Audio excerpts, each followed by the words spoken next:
It's a huge night in the Champions League. It was a big weekend in Europe too. We've got Zach and Henry who have more.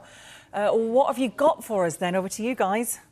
Absolutely. It's been all happening in Europe this weekend and there's nowhere else to start but Ajax. We've talked about them a bit on the football show and the troubles they're having this season. Well, it's getting worse, let me tell you. A 4-3 loss to Utrecht this weekend has left them 17th in the Eredivisie. They do have 2 games in hand, but this is their worst start ever in the top flight of the Netherlands. And you have to go back to almost in the 60s, the last time that we saw Ajax playing remotely this bad. And it's cost their manager, Maurice Steijn, his job. He's been shown the door after 11 matches, which really is a bitter blow for him. He's got the youngest squad in the Eredivisie. The stats suggest they should be bottom. That's how badly they've been playing. It's so rare to see Ajax down there at this point. And yet whoever is going to take on this job permanently has a huge sort of problem on their hands, trying to get this young squad motivated and to carry the weight of responsibility at Ajax.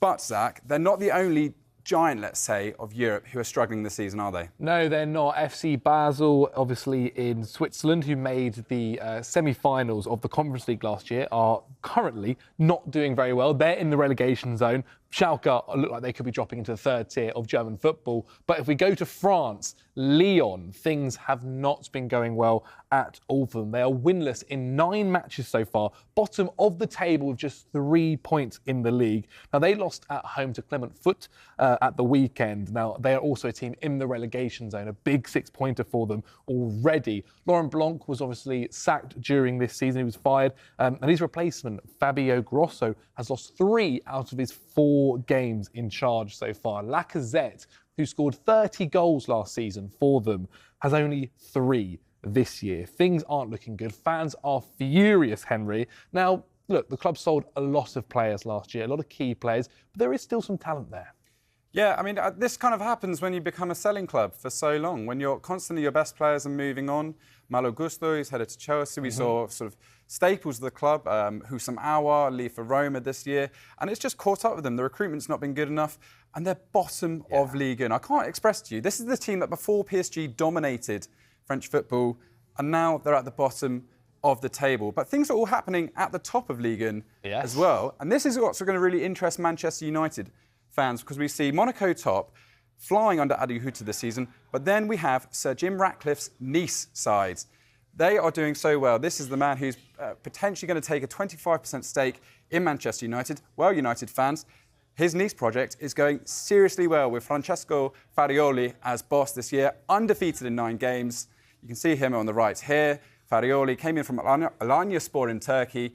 It's been a masterful appointment as a manager. So Jim Ratcliffe, who wants the sporting responsibility apparently at United, showing that he knows what to do when it comes to recruitment. So yeah, take a look at Ligue 1 this year. It's all happening and PSG may not win. Worth saying as well, it's now working. It was a little bit of a slower start. But yes, we head over to Italy for our next point as well. You know him very well. It's Jose Mourinho, as he was sent off again in the weekend. Now, he was kind of sending a crying kind of emotion towards the Monza coaching staff. He was sent off. That's now his 3rd red card. Oh, sorry, he got 3 red cards last season. It's 1st of this season, not to mention numerous yellow cards. I mean, it's Jose being Jose, always the pantomime villain. But yes, it was. What do you think? He's always doing this, Henry.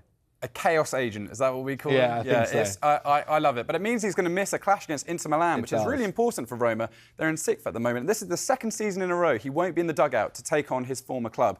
And that is a problem for Roma, who are building some momentum. But if we move on to our final point, we'll go over to Spain for the final section, where who else can we be talking about? But Marc Guiu, the 17-year-old. Another one. Another La Masia graduate who's come off the bench. 30 seconds into his debut, he scored. He's the youngest debutant to score in Barcelona history. And Barcelona really need La Masia to step up with their financial troubles, and they are doing that. In this game, there were 9 different La Masia graduates in the squad.